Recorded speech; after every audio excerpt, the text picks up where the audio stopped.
The next type of email services that I want to talk about are email services that are focused on privacy and anonymity. So unlike temporary emails, these are proper email services that will give you a proper email.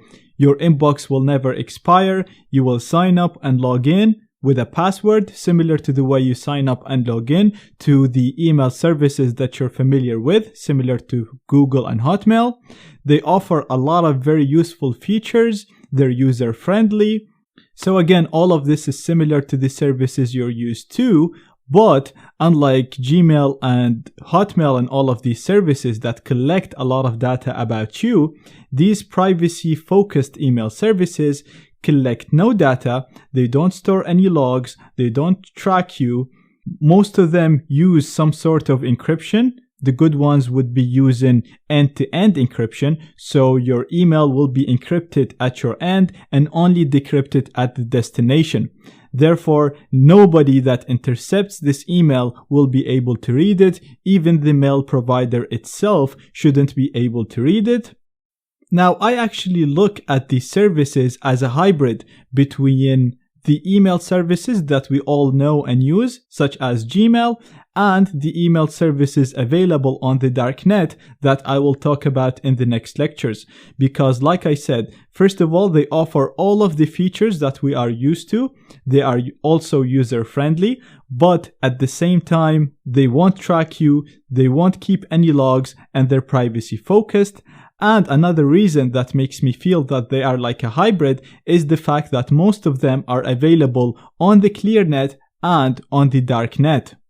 So they'd have a ClearNet address and a darknet address, and they can communicate with both darknet and ClearNet email providers.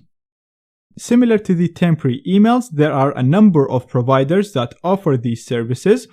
I highly encourage you to do your own research and read the privacy policy before you sign up with any of them, and never use your real identity if you're using these services in the darknet. Make sure you use your fake identity. With that being said, a very popular example is ProtonMail. So this is just an example of a privacy-focused email provider. It is not the only one, and like I said, I highly encourage you to do your own research and read and see which is best for you. So ProtonMail comes with all of the features that I just mentioned that all of the providers in this category offer. On top of that, it is open source, so all of the code used is available for anyone to read and analyze. And even if you don't know coding, you can be rest assured that people are constantly revising their code and will call them out if they discover anything fishy.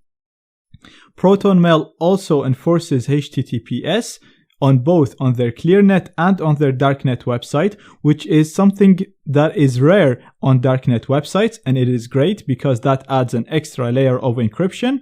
It uses end-to-end encryption, so like I said, the messages that you send get encrypted at your end and only decrypted at the destination, and vice versa. So even ProtonMail, if they wanted to read the content of your email, they won't be able to do that because it's going to be encrypted.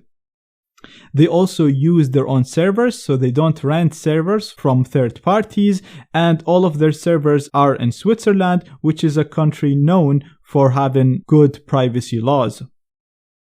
With that being said, if you read their privacy policy and their transparency page, you will see that they did reveal information about specific users in order to comply with court orders.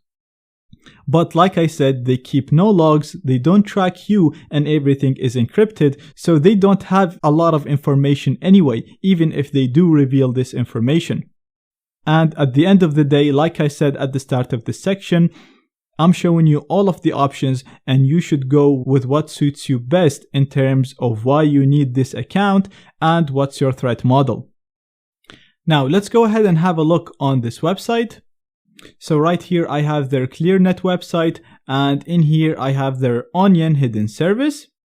For this to work, you should actually put your security settings to medium, to safer, so that it allows JavaScript to be executed on HTTPS pages. Now, depending on your threat model, you might not want to do this, but in general, because this is only done on HTTPS pages, which already has encryption, and because ProtonMail is open source, so all of its code is known, and because of their reputation, it's not a very bad idea to do this. Now, signing up is very simple. All you have to do is just click on sign up. I'm going to choose the free account, and I'm going to select it.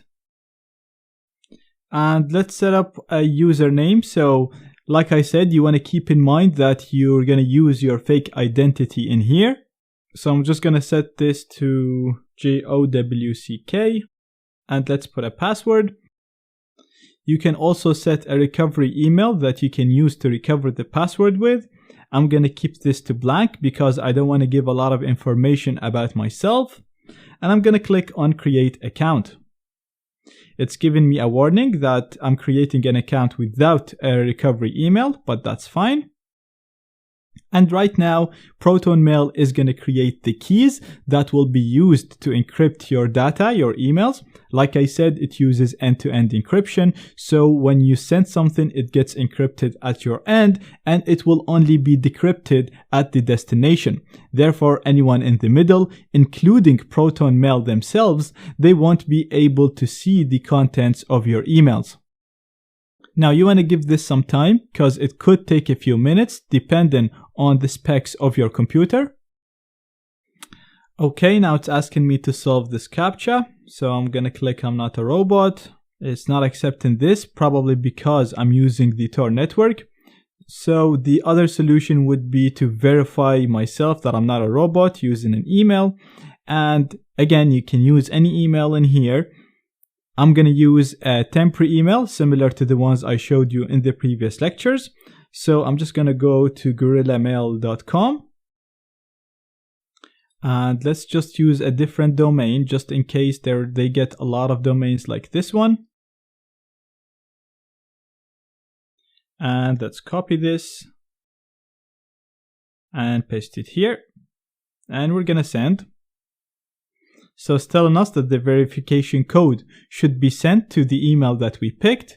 Let's go back and check if we actually did get this verification code. Perfect. As you can see, we have the code in here. It's 974644. So go back here. And we're going to click on complete setup. Again, you want to be patient with this and let it load and create your account. And perfect, as you can see, the account should be set up now. It's asking us if we want to change the name. I'm going to keep it the way it is. I'm going to close these tips. And perfect, as you can see, it's a very nice user interface. Like I said, this really is like a hybrid between what you get on the ClearNet and on the darknet. Using this is very intuitive. I'm not going to waste more time on it. This is your inbox, drafts, sent, and so on. You click on compose to send a message.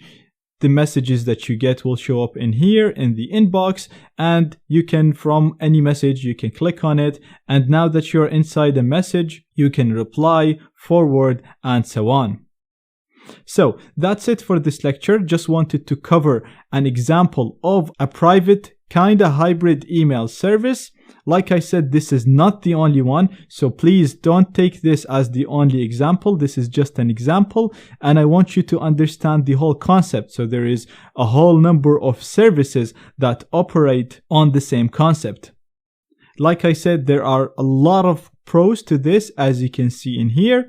The only cons are the fact that it uses JavaScript and the fact that it is a ClearNet website, it is a proper company, and they have complied and revealed information about their users when the court ordered them to do so.